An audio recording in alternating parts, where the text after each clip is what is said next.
It is Wednesday, 11th of August 2021. Another great conversation starting t-shirt. This one comes courtesy of redpillworld.com. Big shout to Lorraine over there. They've got a great range of alternative truth t-shirts, and I'll put the link to their site in the show notes below. So, the demented, psychopathic maniacs are pushing ahead with their outrageous, audacious agenda. And the next stage in it, it's clear to see from all the clues and the indicators that have been trickling into the mainstream media to subliminally program the unthinking, zombified general public, is the big global warming scam. There's only two problems with the phrase global warming. One is that it's not a globe, and the second is that it's not actually warming. Apart from that, it's spot on. Alternatively, they refer to it, of course, as climate change, because that acknowledges the fact that the climate has been warming up and cooling down consistently throughout history. It goes through different periods, different phases. It's not any cause for concern. We've been here before. But of course, this whole dynamic has been weaponized by the sickos, and we can see that COVID has very much served as the warm-up to what they plan to do next, which is to impose even more restrictions on our rights and freedoms in the name of protecting the climate and preventing global warming.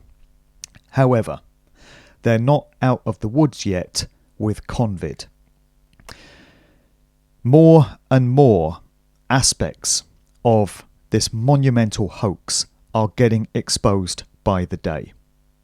And it's my view, my belief, that they're just not going to be able to get away with it. And they're just not going to be able to fulfill these next stages in their sick, demented agenda. As many of us know, the speed, the haste with which they're rushing through their COVID agenda and trying to get onto the next phase, by getting everyone used to the idea of lockdowns, by familiarising people with the idea of restrictions on our freedoms of movement, our ability to travel, etc. The way that they've rushed this through is not characteristic of how they normally like to do things. So normally they take an approach where they employ what David Icke refers to as the totalitarian tiptoe.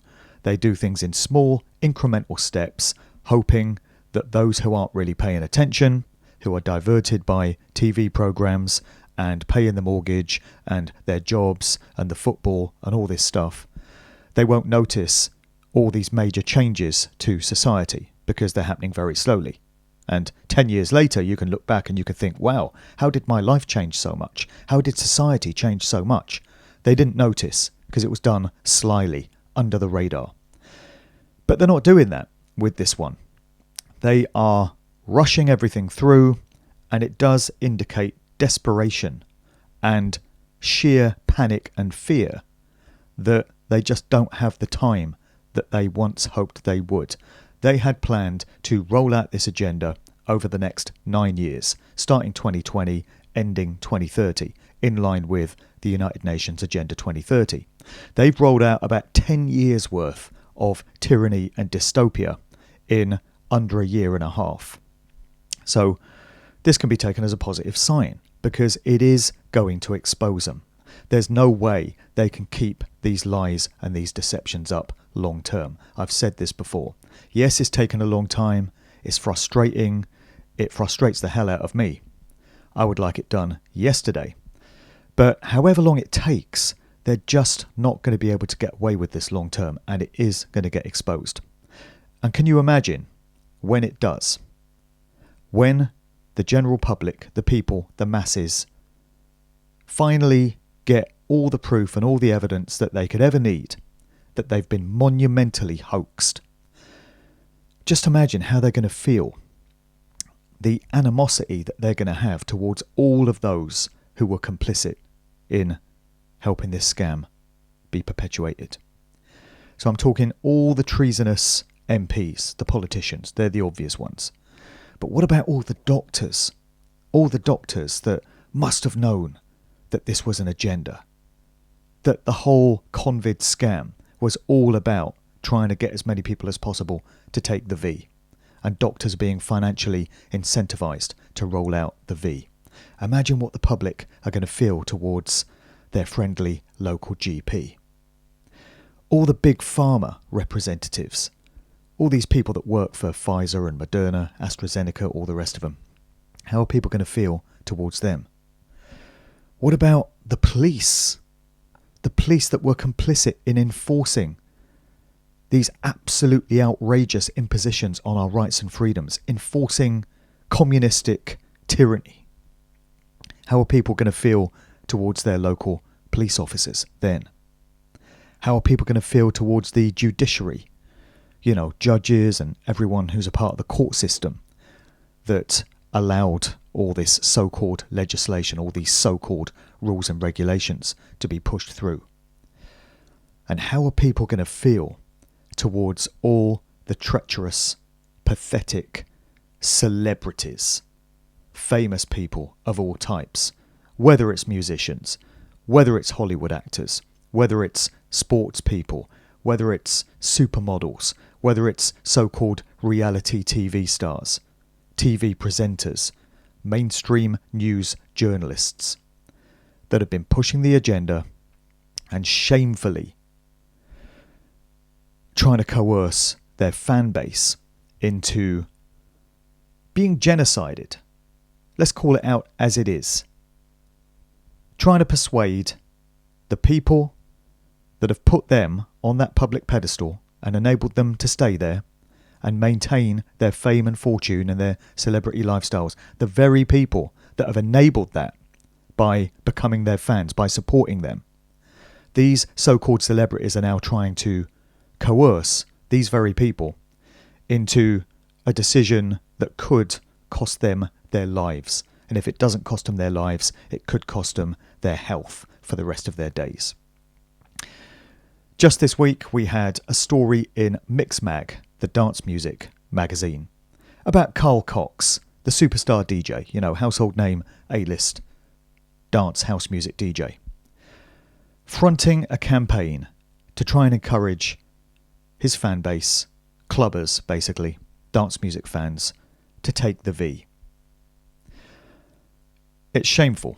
I mean, Carl may well have been put up to this by his management, by his handlers, and instructed to do it, because it's clear that he sold his soul for fame and fortune many years ago.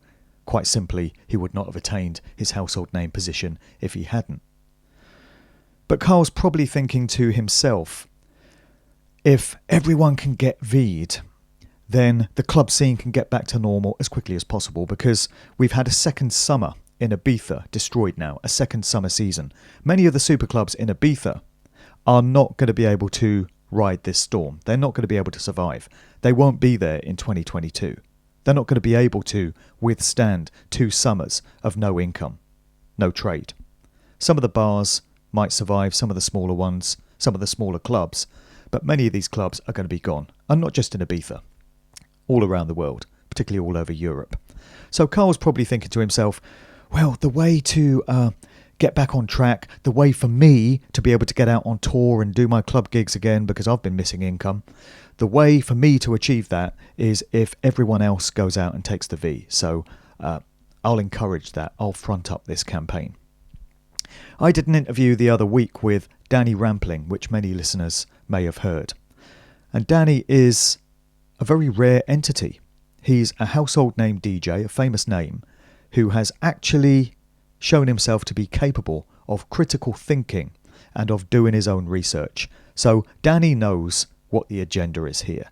Danny knows that this is a big scam, and he knows that all roads were always destined to lead to the mass V agenda.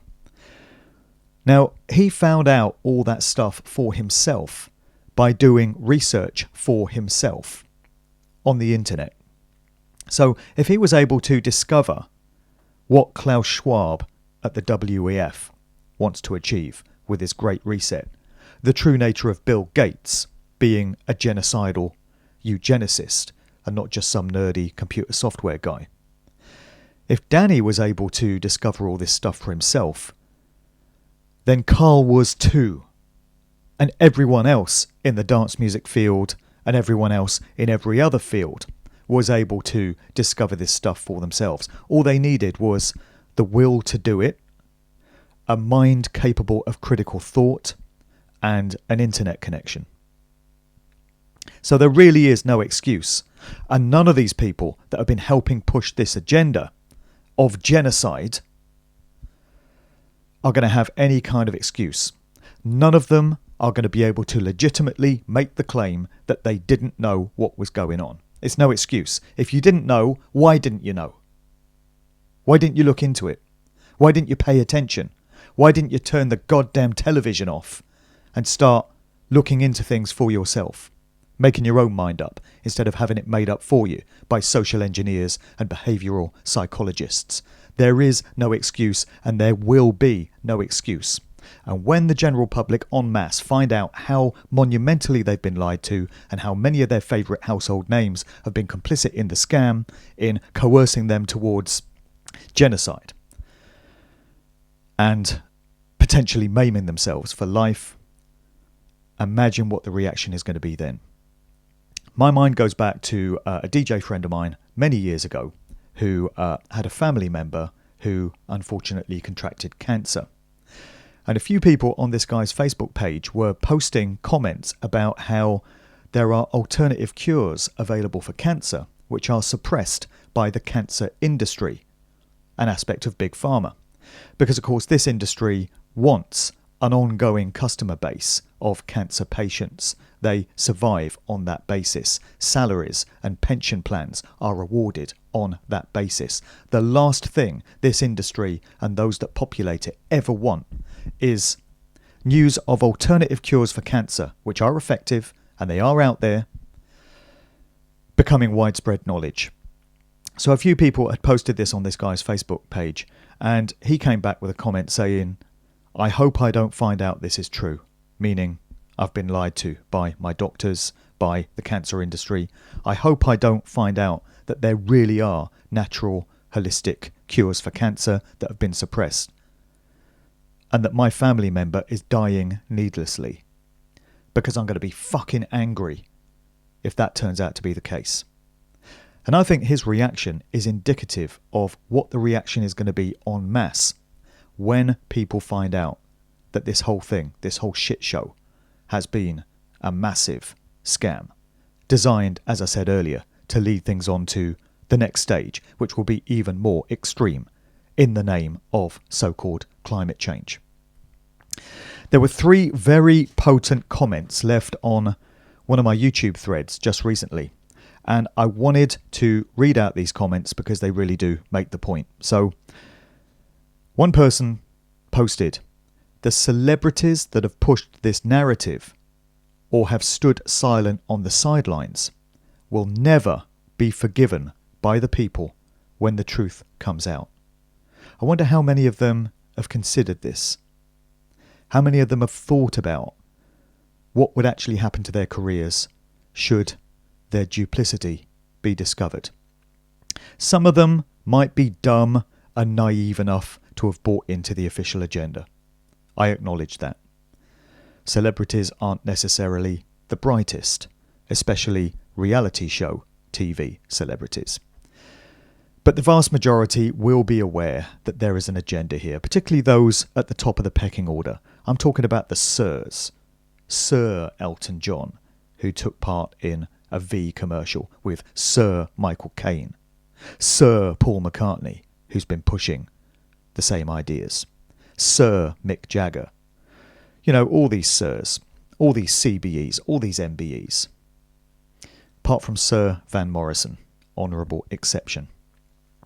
Another comment that somebody left on the thread. Anything built upon lies and deception cannot last. Failure is built right into it. Yes, it is. And then somebody posted, "There can't be anyone now who hasn't at least heard the suggestion that there is a larger agenda behind all of this." And my reply to this individual was absolutely spot on, which means no one, including doctors and police, etc., can any longer make the legitimate claim that they weren't given the opportunity to know that they were living through the biggest scam ever to be played on humanity. I mean, all the information is out there. You just have to look for it. There's some great videos on BitChute, Odyssey Library, Brand YouTube, MeWe, Rumble. They're everywhere. There have been whistleblowers, there have been insiders, there have been big pharma representatives coming forward telling the truth about what these Vs really are. There's no excuse. So if these people then choose to continue complying with and acquiescing to this evil, because that's what it is, genocide is evil, it can never be anything else, and this is genocide, so let's call it as it is, rather than standing on the side of truth and integrity, they can take the karma and all the judgment that comes with making that choice. So, in terms of hopeful reasons to assume that this monumental lie will be exposed at some point, hopefully soon. We had the case coming out of Alberta, Canada, which I'm sure most listeners are now familiar with. This guy, Patrick King, who took his case to a court there, contesting a convid fine that he'd been given, and he very successfully got the court to admit on the record that convid does not exist, and never has. And so all the restrictions that had been introduced in its name in that province got rolled back. And that serves as huge encouragement for the rest of us everywhere else, in that if that court can admit that convid doesn't exist, that can be taken a lot further in terms of getting everything else rolled back as well.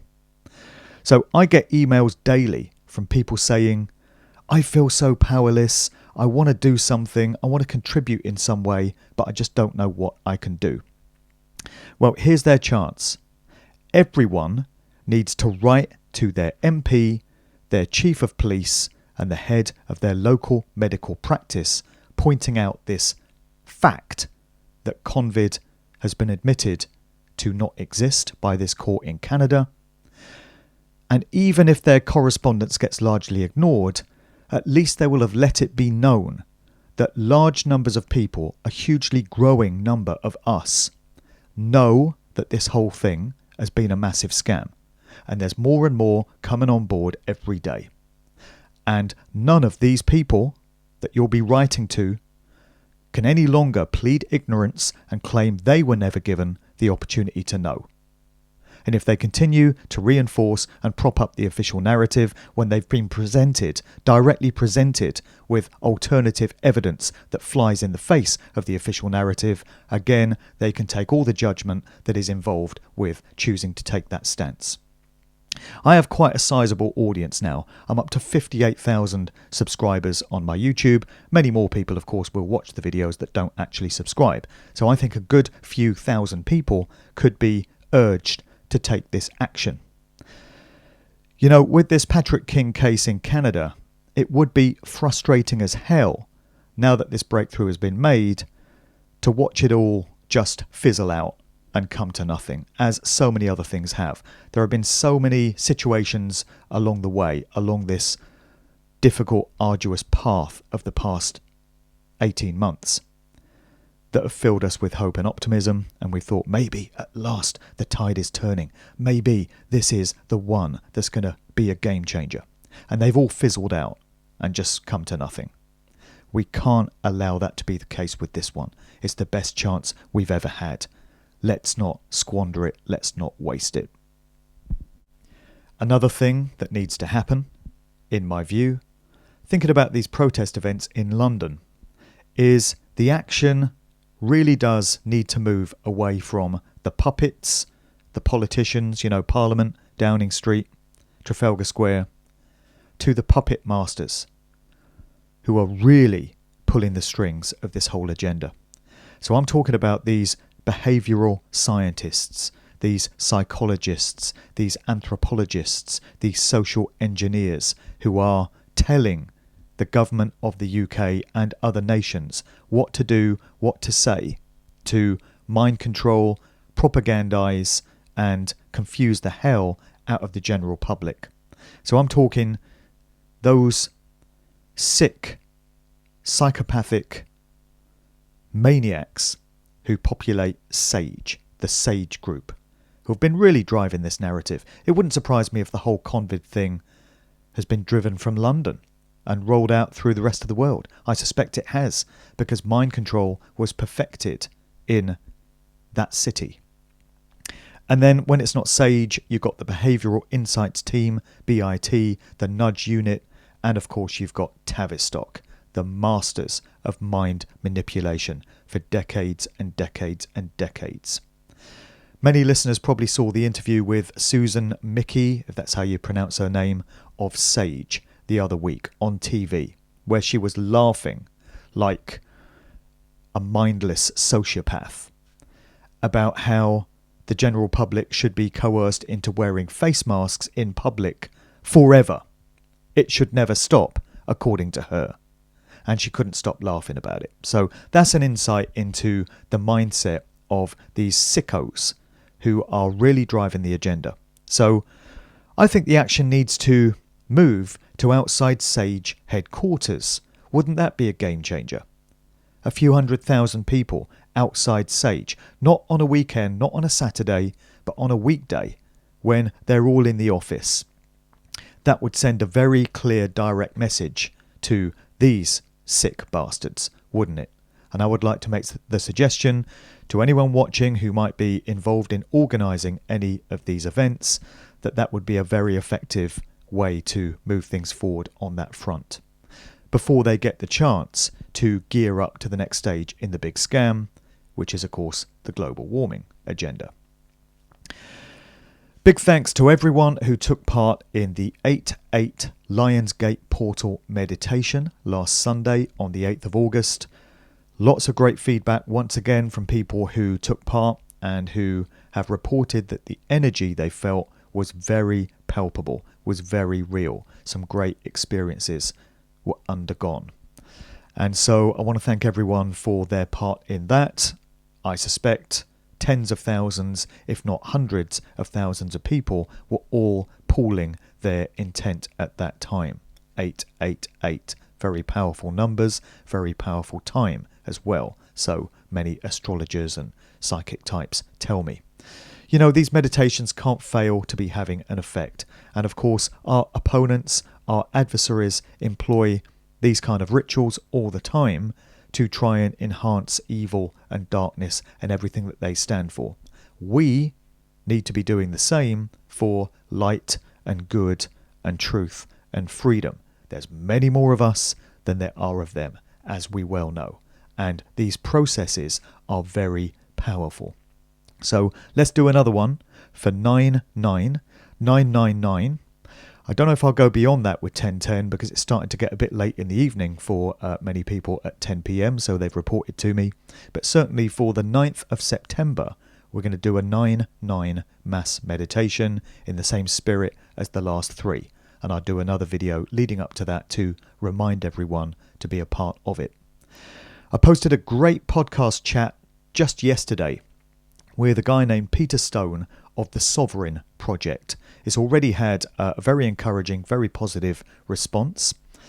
Peter has spearheaded this idea, this concept, which helps people to stand in their true natural-born freedom as sovereign men and women in creation.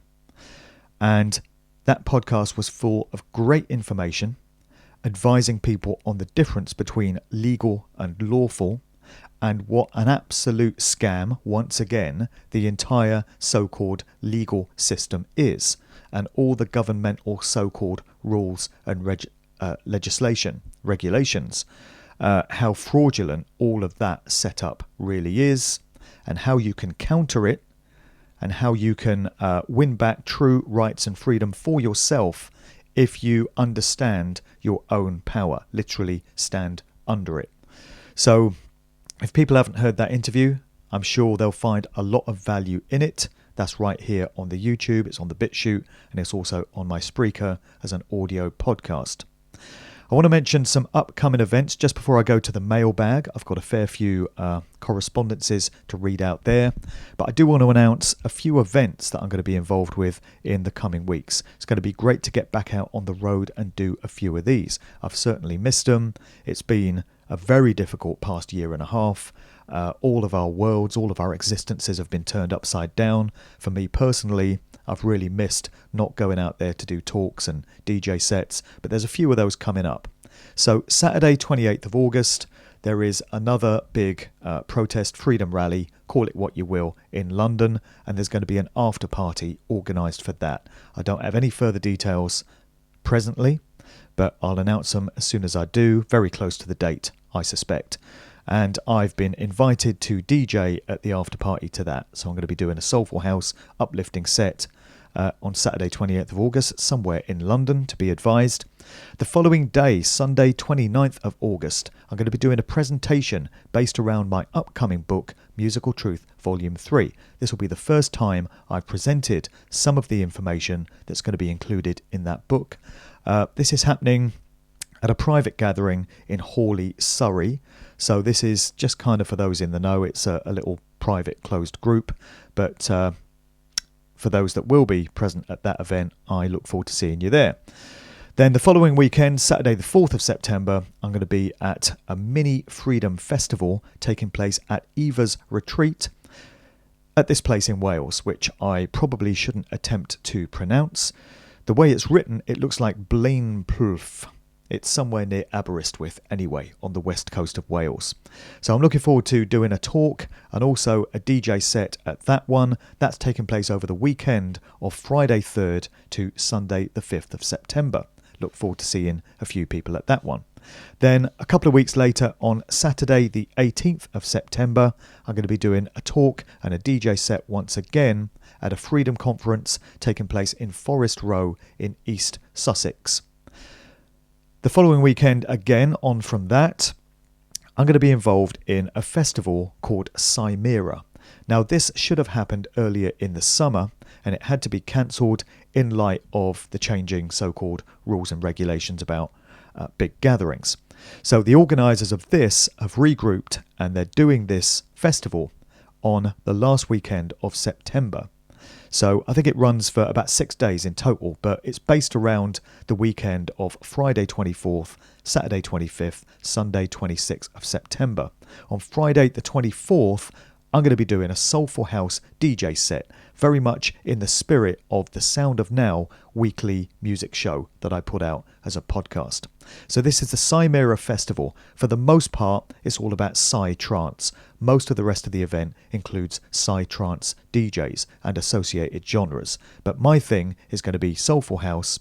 It's probably going to be early evening on Friday 24th of September. This event is taking place at Overstone Lakes Caravan Park in Northampton. And there's an exclusive link for tickets in the show notes below should anyone wish to attend either the full festival for the whole 6 days, or if they just want to come along for my participation in it just on that Friday to catch my set. There's a separate link there to where you can get tickets to just that. So look out for that in the show notes below. The Sound of Now returns from this weekend. I had to take a hiatus of 2 weeks due to travelling around, family breaks and such. I just simply did not have the time to put those shows together. But it returns from this Saturday. Watch out for it on Mixcloud. It's available on Mixcloud and via djmarkdevlin.com. 2 hours of uplifting, inspirational, soulful house music that you need in your life. And so do I. All right, on to the mailbag. So I have a fair few emails that I want to read out because they reinforce things that have been included in previous videos. The first couple do address the mass meditations that took place just recently, specifically the 8/8 one. So somebody has written in to say, the work of Greg Braden notes that to effect a change, there only has to be a very small percentage of people meditating on love, peace, etc. to create the desired reality. I'm loath to give this figure, as I would have to look it up. Don't quote me on this, says this person. I'm not going to reveal who they are, so I'm not quoting them. 0.01% possibly of a populace, locally or nationally. It may even be less. And then they say they just looked it up. It is the square root of 1%. So for every 100,000 people, 31.62 people meditating will change the reality, according to Greg Braden. For every 1 million, it's only 100 people, the square root of 1%. So if there are 66 million people in the United Kingdom, as we're told they are, then you only need 660 people meditating to affect real change out there in the morphic field. And many, many more than 660 people would have been taking place in that 8-8 meditation. It would have been into the multiple thousands, as I said. So to give an indication, when the cabal get together in such as Bohemian Grove, that is exactly what they do. Another message to read out along slightly similar lines. This individual writes, "Thoughts came to me that most people probably won't, can't, or will choose not to wake up. And instead of feeling frustrated, I should understand and accept more kindly and patiently. Then more thoughts came in that it's not necessarily the number of people who have an awareness of what's going on in 3D and in spirituality that matters. It's more the quality and the intensity of the good thinking and the good action by a relative few that will be needed to carry everyone else along. The energetic field will build as each person focuses on what they can do and does it, instead of focusing on what others don't. And I should just try to be of service in my own small ways." Since then, 2 different V'd friends who've bought into the whole convid thing have approached me out of the blue with their new doubts and concerns about what's going on, and we've had good conversations. I offered them copies of the light paper with a shock warning for newbies, which they accepted, and I could see cogs turning, but also distress. I mean, imagine if you've been successfully coerced into taking the V by your doctor and because you believed what was on the mainstream news and what the government were telling you. And then you get access to this alternative information about how bloody dangerous this thing is. That must be very distressing for people just waking up for the first time. Wow, that would be a real dark night of the soul for these people to come through, wouldn't it? People will see stuff at the right time for them. Everyone is coping with so much. So, some great points made there. On a slightly more pessimistic note, and I sympathise with much of what this guy is saying because I've been there myself so many times, and this mailbag section is all about representing different viewpoints on stuff that's happening. So let's get into this one. Friend of mine writes, "Over the past 6 months, I doubt I've seen anything on the alternative media sites or from any big alternative podcaster that is not a complete rehash, repeat or reworking of something that was being put out the month before or over the past year or so. How many legal challenges have there been? And fuck all actually happens despite all the apparent legal evidence. How many times can you post about the dangers of the V, or it's the J's, if you get me, the aliens, the cabal, the deep state, the stone cutters, etc. Blackouts are predicted every week now and have been for months. Trump returning is the same. And the bloody list goes on, repeat after bloody repeat. Despite looking, has anyone got a fucking clue as to what happened regarding these supposed audits in the USA? Date after date was given for the results, and yet as far as I can find out, sweet fuck all has been announced that has made any actual difference. So where are these American patriots with their 100 million guns and billions of rounds of ammo? Are they still sitting on the veranda eating popcorn, lining up for the V? All the time, their liberties are being wiped out by the day. Their kids are being V'd and masked, and nothing happens. Despite all the apparent evidence and the shocking videos regarding the atrocious child trafficking, pedophilia, etc., and the fact that those involved need to be taken out, as they rightly should be, I hasten to add, they, and we here in the UK and other countries, just let our own kids get traumatised through this situation and injected as experiments without batting an eyelid, it seems. Where the fuck is the logic in that? Please tell me. As I say, I do sympathise with where this guy is at, asking all these questions about why every single day seems to be the same. It's like Delamitre's song, Nothing Ever Happens. If you look at the lyrics to that, day after day, it's just the same old shit. Nothing ever happens. Not to say it won't, but it sure does need to get a shufti on, doesn't it? This last mailbag item that I'm going to read out is heavy on sardonic, sarcastic humour, and I love that. This comes from a mate of mine up in the northeast, Newcastle, or Newcastle, as northerners would say. It's not Michael O'Byrne here, but there is more to come from him very soon, it seems, from a chat that I had with him this week. Things are very far from over on that front. So, my good friend up there in the northeast has these observations to make. I was thinking how easily brainwashed the majority of people are and how easy it is to give these people a V. I may come across as psychotic, but I actually want to kill people who use that Australian questioning intonation at the end of every fucking sentence. Do you know what I mean? They turn every bastard mundane activity into a question, such as, I stayed in last night and watched a bit of TV. Millions speak like that. Have you noticed? Yeah, I'm going down the pub tonight to have a couple of beers.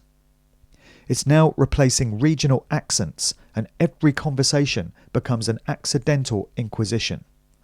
Well, all those people have taken the V at least once, I can guarantee that. Have you ever sat on a train or a bus and looked out of the window at the countryside or the sea, and then turned around to see loads of noses buried in iPhones? V'd. These women and girls who have washed out looking pink or purple hair. V'd. Anyone under 30 who wears jeans with either holes in the knees or gaping holes in the thighs. V'd. Anyone who listens to Ed Sheeran and thinks it's okay to do that. V'd. Anyone who thinks either John Bishop, Phil Jupitus, Little Britain, Gavin and Stacey, or any of the UK sitcoms of the past 30 years is actually funny. V'd. People who think they're clever because they have Stephen Hawking's book on display, even though they've never read the fucker. V'd.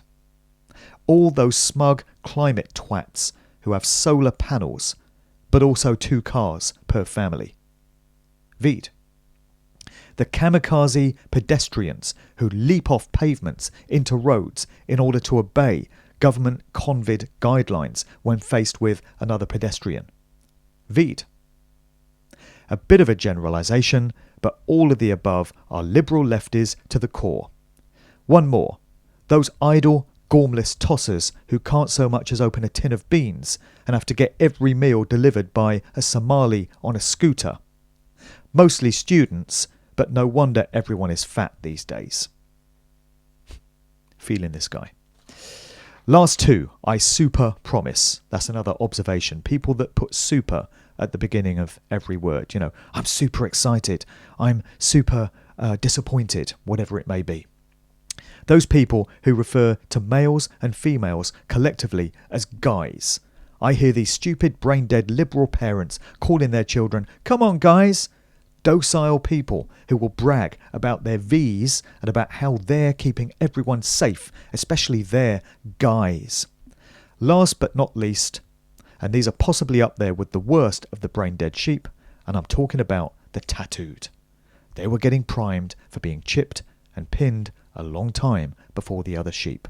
That's this guy's observation, not mine personally, before I get a torrent of hateful abuse in my inbox or on this chat thread. With that, I'm pretty much done this time around. I'm looking forward to getting up to another road trip in the Scottish Highlands. No place I'd rather be in the world. Can't wait for that in a few days. I'll catch everyone on the other side. Remember those events upcoming. If you want to come along and catch me at the Cymera Festival or any of these other events that are available to you, then I'll see you there. And I'll catch you next time around. Cheers.